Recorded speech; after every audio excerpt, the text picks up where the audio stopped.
આજથી વડોદરા શહેરમાં મહર્ષિ અરવિંદના સાહિત્યનું પ્રદર્શન યોજાશે। દાંડિયા બજાર વિસ્તારમાં આવેલા શ્રી અરવિંદ નિવાસમાં મહર્ષિ અરવિંદ તેમના 13 વર્ષના વડોદરાના વસવાટ દરમિયાન આ ભવનમાં 6 વર્ષ રહ્યા હતા। શ્રી અરવિંદ નિવાસમાં શ્રી અરવિંદ સોસાયટી અને શ્રી અરવિંદ મેમોરિયલ ટ્રસ્ટ એવી બે સંસ્થાઓ શ્રી અરવિંદ અને શ્રી માતાજીના કાર્યનો પ્રચાર અને પ્રસાર નું કામકાજ કરી રહી છે। જે કાર્યના ભાગરૂપે 23મી ડિસેમ્બરથી 25 ડિસેમ્બરે મહર્ષિ અરવિંદે લખેલા સાહિત્યનું તથા અરવિંદ આશ્રમ પોંડિચેરી શ્રી માતાજીએ લખેલા સાહિત્યનું પ્રદર્શન, વેચાણ અને નિઃશુલ્ક વિતરણનો કાર્યક્રમ રાખવામાં આવ્યો છે।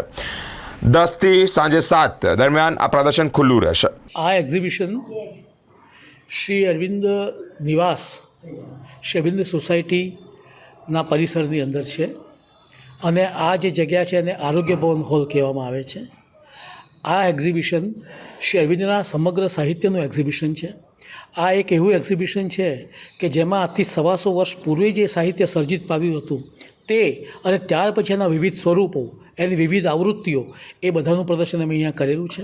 તદુપરાંત અમારી પાસે જે કંઈ પણ એના અનુવાદો છે, અનેક ભાષામાં થયેલા શ્રી અરવિંદના સાહિત્યના અનુવાદો છે તે પ્રસ્તુત કરેલા છે। શ્રી માતાજીના સાહિત્ય, એમની પોતાની રચનાઓ અને એના અનુવાદો અમે કરેલા છે। શ્રી અરવિંદ આશ્રમ પોંડિચેરી એ જે એક્ટિવિટીઝ કરી રહ્યું છે એ એક્ટિવિટીઝને લગતા અનેક પુસ્તકો અને એના રિપોર્ટ્સ અને એના અનુભવો સાધકોના એને લગતા પુસ્તકો પણ અમે આમાં પ્રદર્શિત કરેલા છે।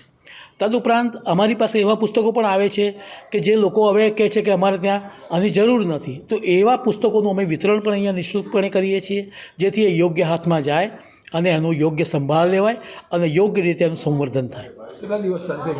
આ એક્ઝિબિશન આજથી શરૂ થયું છે, કાલે અને પરમ દિવસે એટલે કે 23, 24, 25 3 દિવસ ચાલશે। એક્ઝિબિશનનો સમય છે સવારે 10 થી સાંજના 7। નિઃશુલ્ક છે? નિઃશુલ્ક। આપનો પરિચય? હું કૈલાસ જોશી, અહીંયા મંત્રી છું।